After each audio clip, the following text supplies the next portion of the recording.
It's getting ugly. It's out of control, and we are witnessing the largest genocidal aggression in our lifetimes. There are a lot of topics to cover today. As you may know, my name is Musa. I'm an attorney, so let's discuss them. First thing that I think is important to discuss is the supply chain. It is obvious now that the global supply chain is vulnerable. It's very clear that any country with enough money that can purchase some sort of nefarious ability to divert shipments will do that. The supply chain is now very dangerous. You have to understand that. And we didn't realize how dangerous it was until it was recently exposed. But think of it this way. Anything you have that has a battery can be an explosive. Anything you have that can receive a radio frequency can be an explosive. And so long as you are anti-Israel, they don't care if you get killed by those explosives. Coupled with the fact that we know how the money gets to Israel to be able to do this. We give them the money, and then they take the money and they do whatever they want. They either give it back to our politicians, or in this case, they use it to terrorize the world. And this is a very low-risk job for them because there is zero accountability for the Israelis throughout the planet. At this point in time, they are able to kill anyone, anywhere with impunity, and if you say that you did it, that you didn't like what they did, you're anti-Semitic. Currently, the former National Security Advisor Leon Panetta has advised that this is probably one of the most dangerous and frightening things to ever happen in our lifetime. This takes every trust and confidence we have in the consumer industry and destroys it. It's shocking that I trust China to make my electronics more than I do anything that has to do with the United States or Israel. Let's move on to the next topic, which is the raid of the Al Jazeera offices in Ramallah. Now, say what you want about Al Jazeera, but the fact is that Israel raided the offices of a news media center while they were live on air with a letter telling them to shut down. Here is the problem, and here is the problem Israel is having. They're spending trillions of dollars to sell you a story that no one is believing. Everyone sees what they are and everything that has been covered up. The Israelis have now been exposed as the worst country on the planet. Like where Kim Jong-un is looking at Netanyahu like, dude, are you okay? Are you mentally okay? You know? And so now it is a total pariah state, but we're all in on it. We have bet on this pariah state since the beginning, and we're pot invested. We can't just pull our cards and say no.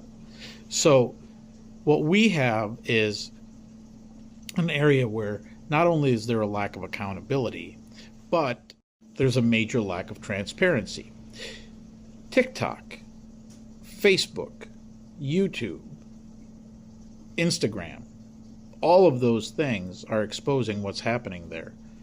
A 5-minute Google search, no matter how hard they try to bury it, explains everything that's been happening for God knows how long, and Israel cannot cover that narrative up any longer. No one believes they're natives to the region. No one believes any of that anymore. None of their lies. Frankly, their entire foreign policy is bent on deception. The Mossad's motto is, by deception, we wage war. They don't have any allies. They have enemies that they keep close, like the United States, for example. And if you don't believe me, just take a look at the number of Americans that they've killed all the way up from the 1950s until today. So what they did was they shut down the Al Jazeera offices because they don't want you to know what's going on. All this is going to do is going to make you look harder and see what more barbarity is going on there. It is absolute garbage. And now finally to the massacre in Lebanon, where the genocidal Israeli regime is now moving their offensive to Lebanon after laying waste to Gaza with really no opposition, murdering hundreds in the West Bank and now murdering hundreds more and Lebanon. Lebanese militants right now are apparently afraid of the United States and what they have going to war with regard to the ability to fend off United States assistance as well as attack on Israel. What they're waiting for is General George to tell Netanyahu, you're on your fucking own, man. We will not go to war with you if you're going to expand the war in the region. And it has been said that General George has made that clear to Lloyd Austin, the Secretary of Defense. Lloyd Austin, whether he made that up to the president or not, I don't know. But General George does not believe that the United States should be at war with Lebanon or any of the proxies in the Middle East at this point in time, and is advising against it. But it doesn't really matter what anybody advises.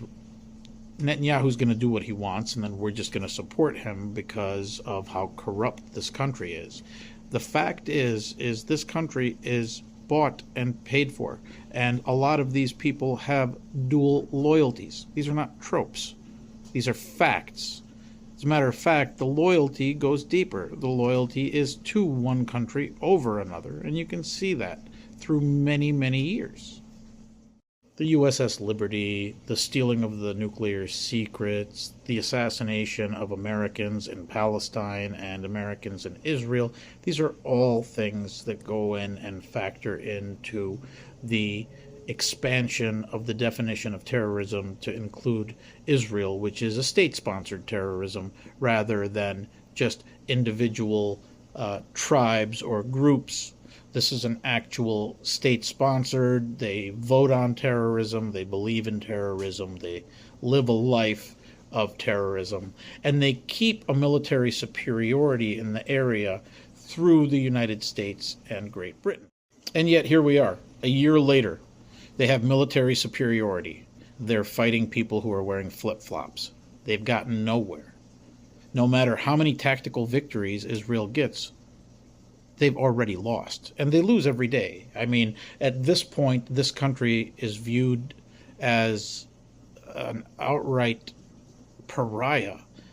I can't understand how anybody would see this country as anything but a terror nation that is ruled by money and greed. This is the Zionist agenda, and this is very clearly what the Zionist initiative is doing. And there are a lot of anti-Zionist Jewish people out there, and you need to be aware of that. But there are a lot of Christian Zionists as well. All of the Zionists are pushing this on Israel.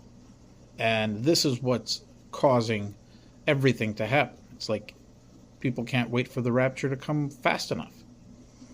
But for us who live in the real world, what's happening is a very gruesome show of Western force being used by a very reckless, careless government that really does not have any belief or value for humanity and human life. So as you're watching the news today and you see that Israel has struck Hezbollah targets, just know that they're murdering kids somewhere else now. That's really their goal. They want to murder as many Arab babies as possible, and then maybe African, and then maybe more. Who knows? But if you think that you are ultimately safe, yeah, you're not.